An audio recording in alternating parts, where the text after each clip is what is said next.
Things are about to take a turn for the worse for Jax. I mean, my goodness, you got the Lewis situation and you still got the court case. What's up, y'all? Welcome to the Lawrence Report. Tonight's broadcast discussing episode 6 of Reasonable Doubt. And man, oh man,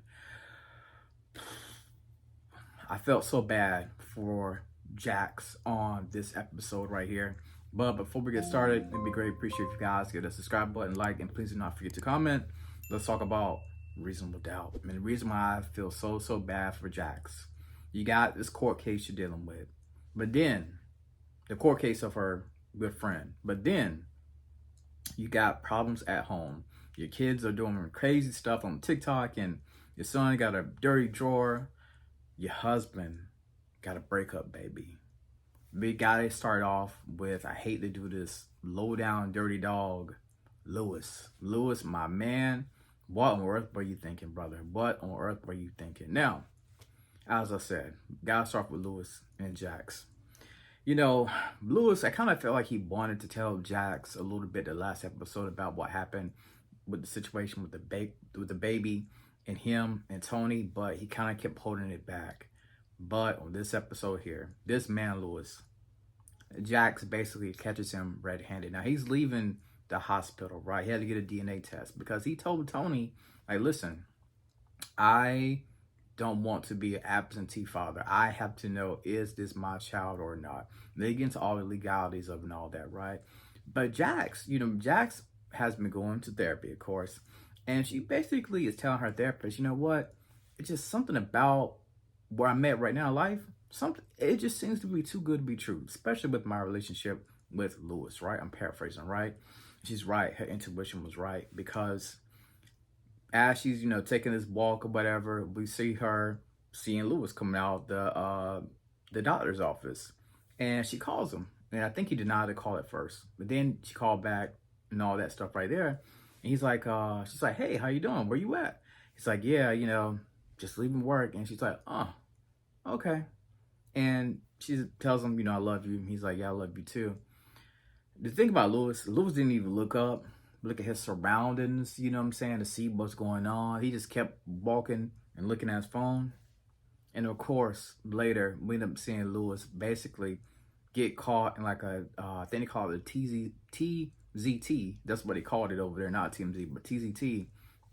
We see him at the hospital. Of course, he got that picture of the hand and him in the fade.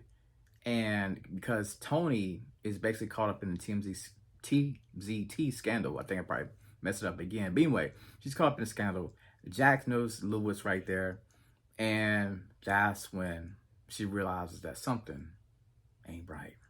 And they have to have a conversation. And Lewis, he basically wants to tell Jax, and he does. He tells his cousin, I can no longer hide this. I gotta go in detail and be like, yo, the kid is mine. But Jax already know. We see her there, she's pissed off, and that's how the episode ends, with him basically saying, we gotta talk. She said, that baby yours, ain't it? I was like, oh man. Lewis.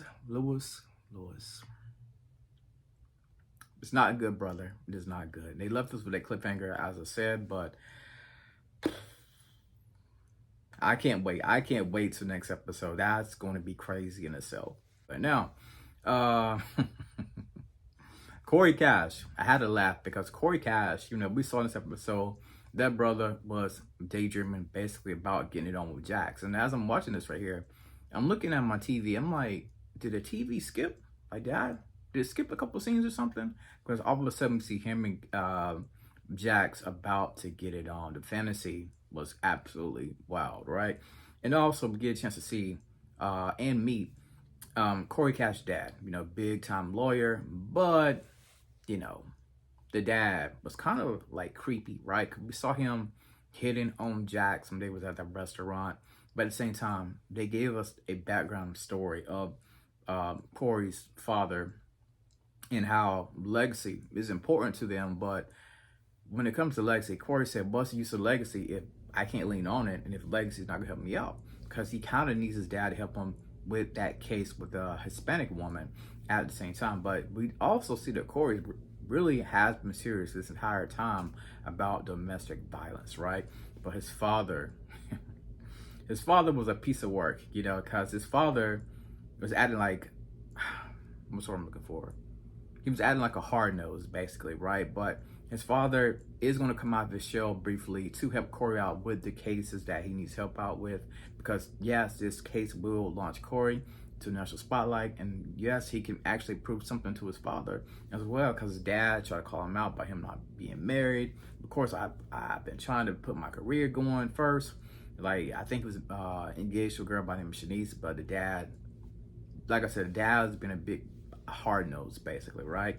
So it is good to see that it did give us a storyline, a background story of Corey, because we heard about his father in the previous episodes, but now we actually know who he is, what he stands for, what he's about, how these cases and how legacy and all of this can benefit Corey in some form or fashion. From picking back up from last episode, we see Adrian and Jax. They are together basically at this house, right? And he's telling Jax, like, you listen, you know too much about all this right here, and I need immunity, right? And Jax is like, I can help you, I can protect you, you know. But at the same time, I hate this for Jax because she had those flashbacks from the earlier season that was very traumatic, especially when he had that gun in his hand. And I think Adrian wanted to basically get some one-on-one time with Jax, but in a bad way, to basically express his opinion, his thoughts about everything that's going on in this case, Chanel, and all that right there. She says that she can protect him from Evan Gerard, but I don't know. This guy's a big boss. We're going to have to see. And also, when Adrian went to the stand, that was the most important factor to me, was him going to the stand, telling his truth. And that's what he did. He talked about the money. He talked about the legal aspects. He talked about how he loved Chanel. He talked about how he wish he would have killed JT. And the crowd, the people in the audience, you know, at the courtroom, they all was shocked, right? And despite one of Evan Gerard's men being in the background, because Evan Gerard told him, like, yo, you spill too many beans, hate to cut your balls off, right? But at this point in time, Adrian has to live in his truth. And his truth is telling the court everything when it came to the $30,000, when it came to him and Chanel trying to run away. Because he said that, for me, you know, I wanted her to get away so she won't have to face all of this right here that she's going through with, and she doesn't deserve to have to face this stuff right here. That's basically what he was saying. He wanted to protect her, but the way he went by doing it was in a wrong way when it came to trying to protect Chanel and himself at the same time. So to me, he proved that in the end, he wanted what was best for Chanel, but he went about it in just a wrong manner. So I appreciate him standing 10 toes down. At that point in time, he didn't care about Evan Gerard.